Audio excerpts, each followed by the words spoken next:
Assalamu alaikum wa rahmatullahi wa barakatuh.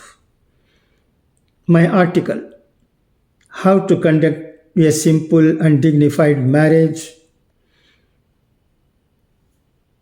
published in November 13, 2008, is available in my blog. I read it to you for your kind information. Please listen to it. I have all praise and respect for Mrs.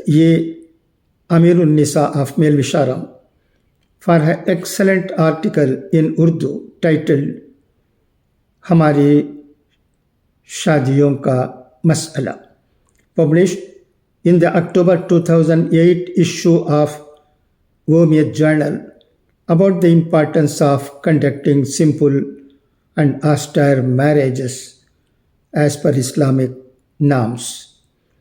She has rightly pointed out that although Islam has made nikah marriage easy, we have made it very difficult by our uncivilized and greedy way of conducting it, in total violation of the principles enshrined in the Holy Quran and the Ahadith.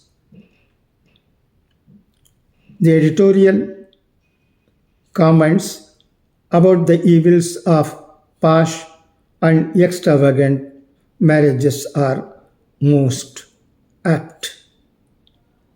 I am sorry to say that we Muslims do not conduct marriages in a simple and dignified way. To us, Islam means some routine rituals and doing nothing else. We discuss even small things with all seriousness in and outside the mosque, but serious and important issues such as importance of Islamic marriage without evil dowry are ignored. The Jamaat leaders and Imams do not seem to be interested in reforming the community by bringing in strict rules and regulations for conducting simple marriages and becoming role models for all. If they come together and act honestly, the entire community will have no option but to follow them, and thus the evils connected with the marriage will be eradicated. Let them ponder over it and act for the sake of the community which is passing through a difficult period, having no leaders worth the name. There is another way of approaching it also. The have-nots should know their position well and not try to imitate the rich in conducting past marriages. In the present highly materialistic world, one should be very careful, particularly the poor, because they have no leaders, no ulama, no umara to guide them. They should become bold enough to face the challenges before them by adopting Islamic codes. Conducting a marriage in a simple way is praiseworthy and dignified. The marriage of the Prophet ﷺ is a model to us and definitely not the marriage of any prince. The ulama and umara hobnob with each other closely for their own purposes. There are a very few ulama who have the interests of the community at heart. Why should they have nots worry about them and dig their own grave by doing things which they are not capable of?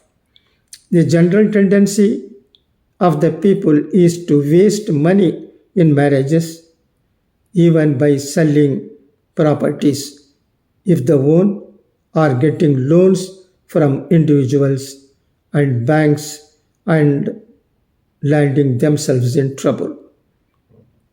Generally speaking, a Muslim family is definitely in no way equal and better to any non Muslim family in financial standing. Only males are the earning members in most of the Muslim families, consisting of at least 4 or 5 persons, whereas in most of the non Muslim families, both males and females are earning members. One can imagine their predicament in discharging their domestic responsibilities in this situation. Mrs. Ameerunnisa rightly says that dowry is demanded according to the status of the prospective bridegroom. Getting dowry is an insult to the bridegroom, and our youngsters should make it a point to consider so and abhor it. We read a report in newspapers about a Muslim returning the dowry given to him some time ago. There is a glimpse of hope now.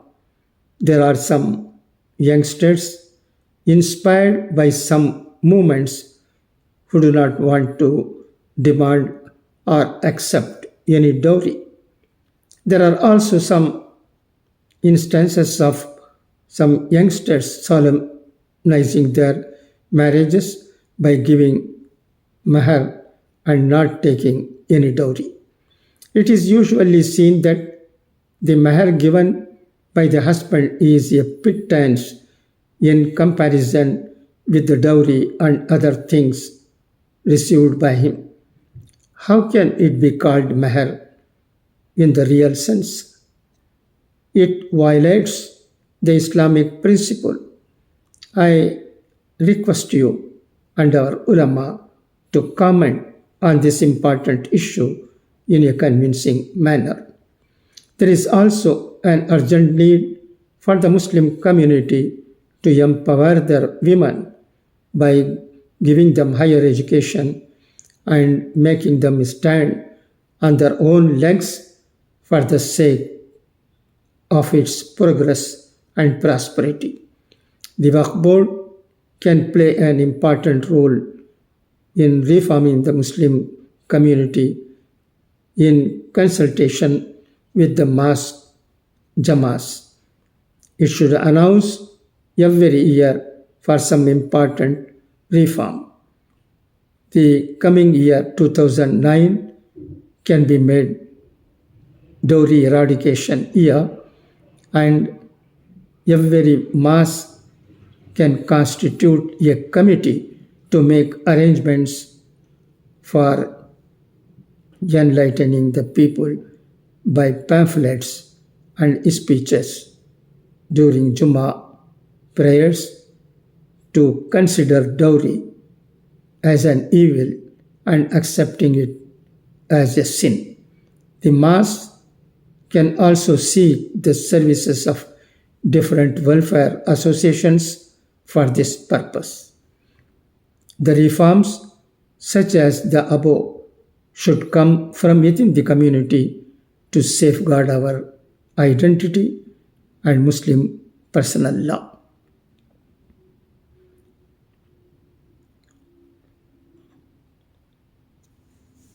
Thank you for your listening.